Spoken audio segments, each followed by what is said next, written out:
I won't stop hustling. Moon Knight, Season 1, Episode 5, titled The Asylum. Listen, is this called The Asylum or Judgment Day? I saw 2 different titles. We're going to go with The Asylum because that's where they were particularly or predominantly throughout the whole episode. What's up? I go by the name of the Black Abstract. If you're new to the channel, do me a favor, make sure you like, subscribe, hit the notification bell, blah, blah, blah. All the stuff all the YouTubers say, it does count, especially for small YouTubers like myself who's trying to get the channel growing. I appreciate each and every one who is subscribing because my subscription numbers are consistently on an upward and never going downward. From the time I started, my trajectory has been up, but that's neither here nor there. Let's talk about this episode. I wasn't doing the Moon Knight. I'm sorry, keep saying Moonlight. Moon Knight episode reviews prior to this because I wasn't really feeling it at first. I'm a Marvel guy. I'm a DC guy. I don't pick one over the other because I figure, hey, I could get more content. A lot of people pick and choose. So, but I love it. I love all of it. I love everything that's going on right now. I've loved all the Disney shows they put out, some more than others, but I have never heard of Moon Knight at all. Don't remember him in the arcade games. Wasn't a big comic book guy when I was younger because we couldn't afford comic books. I was poor. Comic books I did read was my uncle had them up in his room and he had a lot of DC comics. So I was more so the animated shows. That's where I learned a lot of my stuff. The early 90s Spider-Mans, those Avengers, Earth's Mightiest Heroes episodes. Those were derived from the comics. So a lot of these characters I knew from then. So when I'm watching Guardians, I'm like, oh, I know all these people because I watched those TV shows. Those are just as good. So don't feel left out because you didn't read comics as a kid. But if you watch the animated shows, you're in the same loop. It's the same pretty much thing, With that being said, like I said, I didn't know what this series is going to be about. I didn't know how to take it. I love the design of his costume.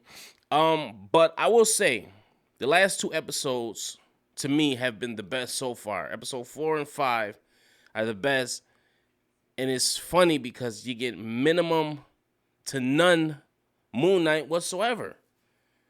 And I think that's great because we're not relying on the character to take the show. We're relying solely on the performer, but the performance of Oscar Isaacs to carry the show. And he does a hell of a job.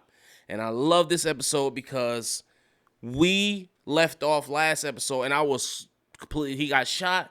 And then it just went to the asylum. And I'm like, what is going on here? Like, what is this?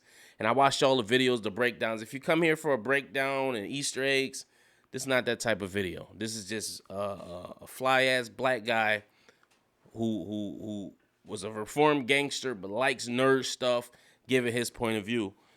That's just what it is. And I'm a rapper.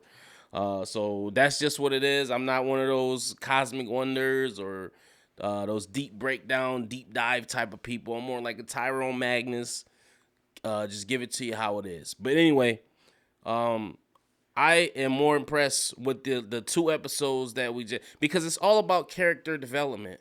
That's what we need in a character, or that's what we need in a series like this. That's why the Eternals got panned because it wasn't. A lot of people say it wasn't enough character development because you had so many characters.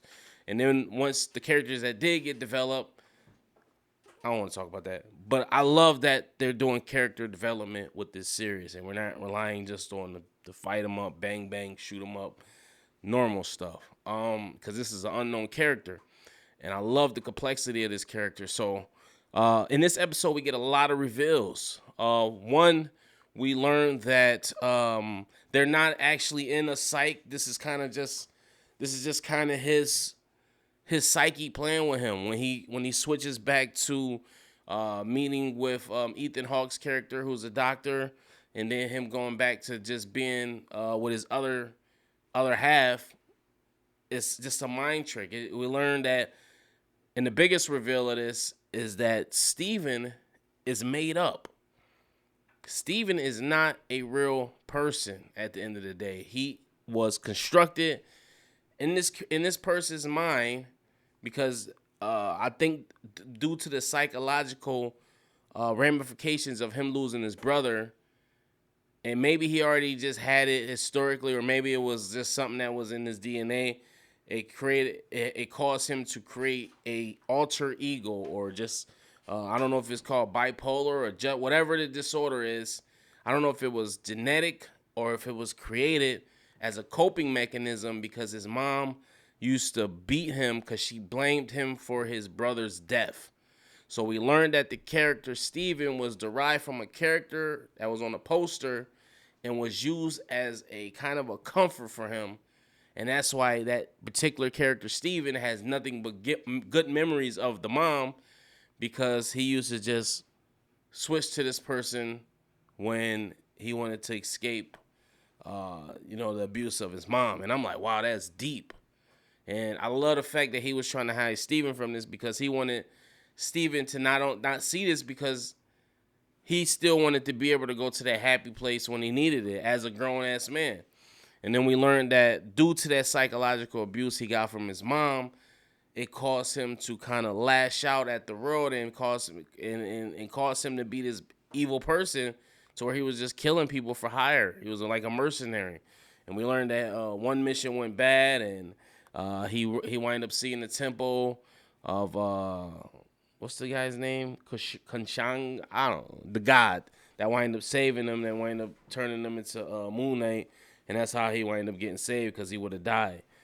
And I was like, I was so into this episode, dude, because at first I thought we were just going to be done with the asylum, and then the whole episode takes place.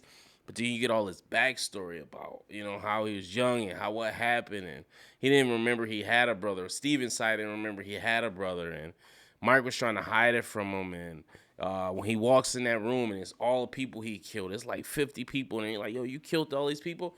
And then he like, yo, why is it a little boy in here?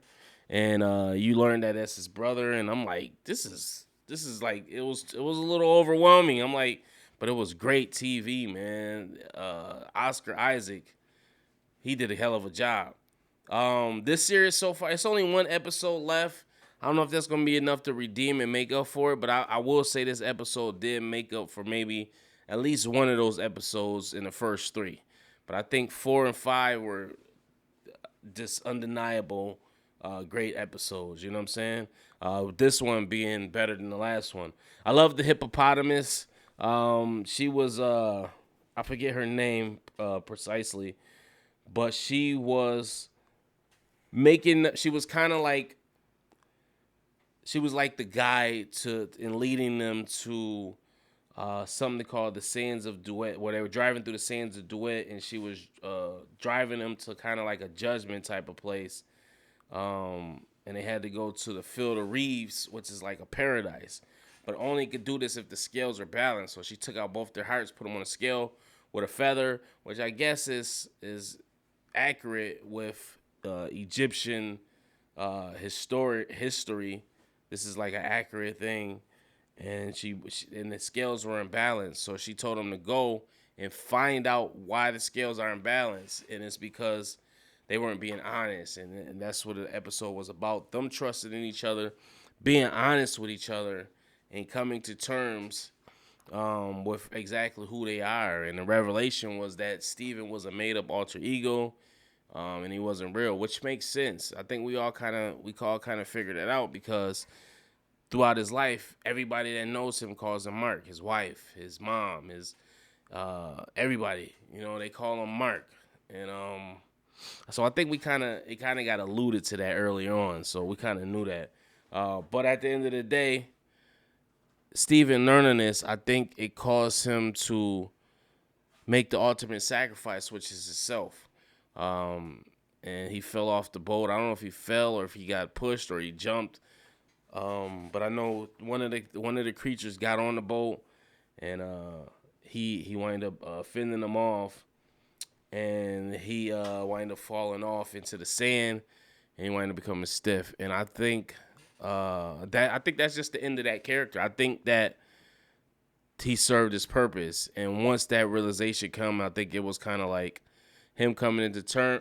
Not only coming to turn, him realizing like, yo, you ain't gotta depend on that coping mechanism no more or that alter ego, and realizing that that part of you is gone now because it's that comfort zone is kind of just y'all the same person now. I realize what was going on in his life and what his purpose was in this life was for.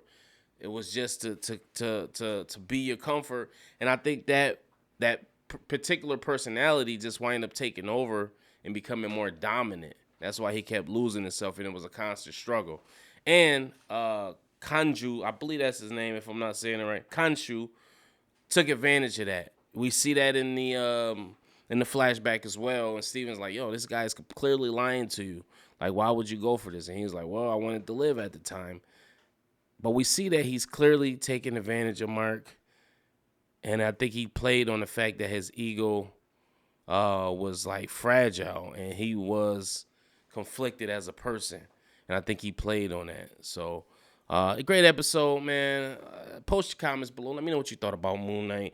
I'm pretty sure it's stuff I left out, but I just wanted to give an overall, just my overall opinion on everything.